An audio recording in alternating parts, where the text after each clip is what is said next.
Hey, welcome August 2024. Okay, so we're entering into some pretty interesting next couple months. We have the collective global theme is 8, and August we're going to be also enhanced with that 8 vibration. So the number of vibrations for August are 8, and we've got 7 again as well. So, and we also have Mercury retrograde almost predominantly the whole month of August.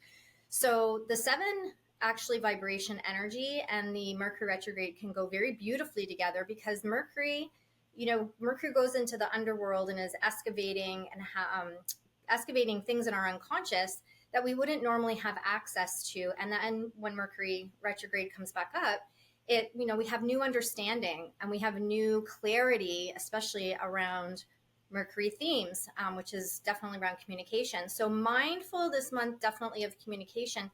And with Mercury retrograde and the 7, the invitation is to really still stay focused on your inner mountains, your inner climate, and going inward as much as you can, taking some time out, slowing down, really going within and asking, how am I feeling? What am I needing? What do I want to align to? Who am I? Who do I want to be? And just really starting to come out of,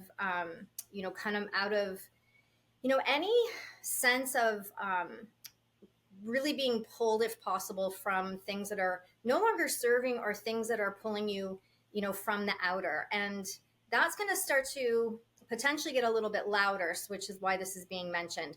Let's talk about 8 for a second, and then I'll go back to 7.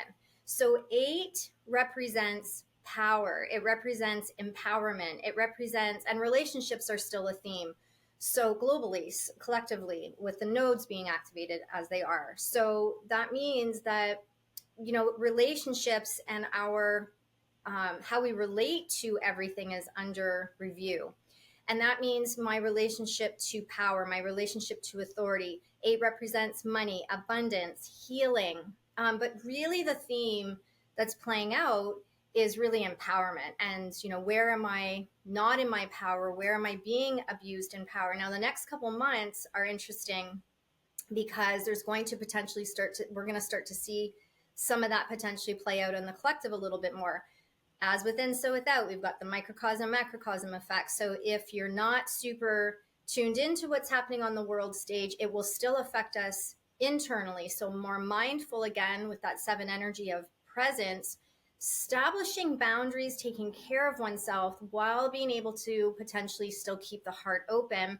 But just know as these themes start to kind of play out a little bit more, because we're dealing with power energy, just more mindful of, energy that we may be getting affected by that isn't our energy as well. And also just noticing any energy that's potentially being stirred up because it's been suppressed or repressed. So we're still watching and monitoring, receiving projections. This isn't mine.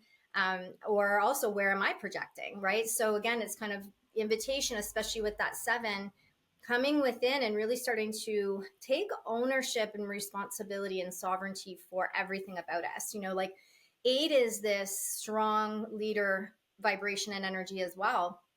So this is a great opportunity just to also review, where can I take leadership of my life?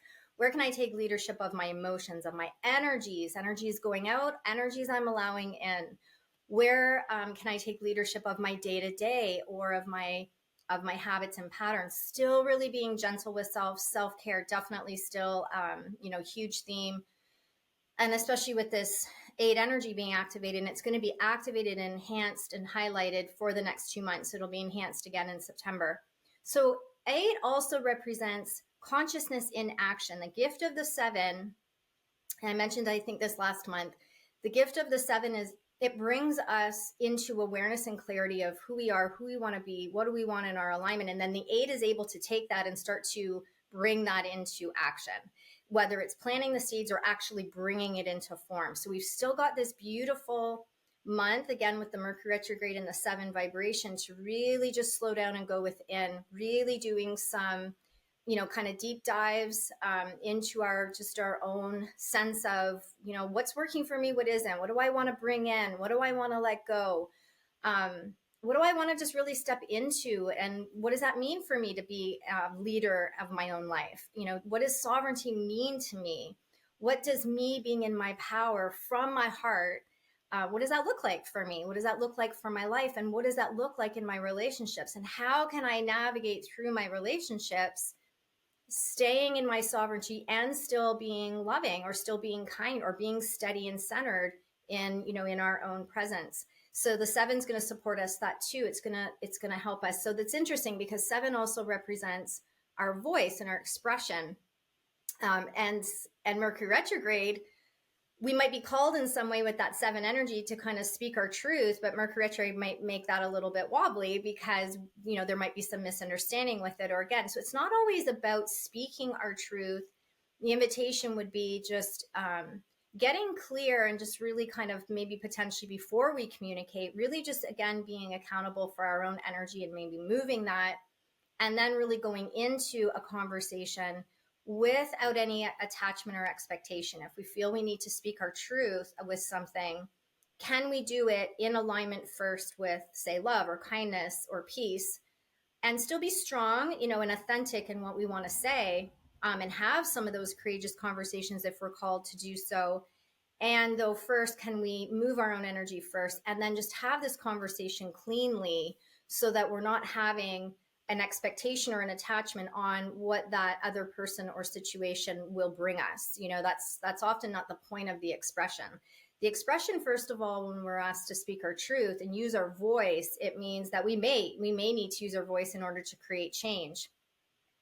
We also, sometimes that takes a lot of courage. So in that, there's an embodiment that happens. So if I've shifted consciousness around something, say I'm more empowered, I may need to speak up sometimes in that, because that's what actually embodies that shift of consciousness that's maybe taken place.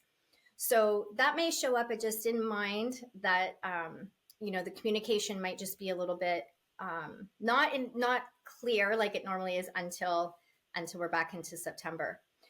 So invitation next couple months, slow down, especially August if possible, and breathe. Just really, what do I need to do to be grounded, to stay in my own center, come back to my breath, even upping breath meditations, and there's a breath meditation for this month's meditation actually. So if you want to check that out, feel free to check that video out too.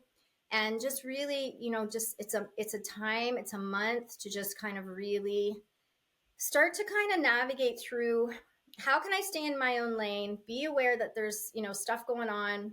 And if things start to play out in your own life or on the collective stage, and your beliefs are being challenged or your values are being challenged, again, invitation is to be, just kind of really come back within self and just ask, what really feels of alignment to me?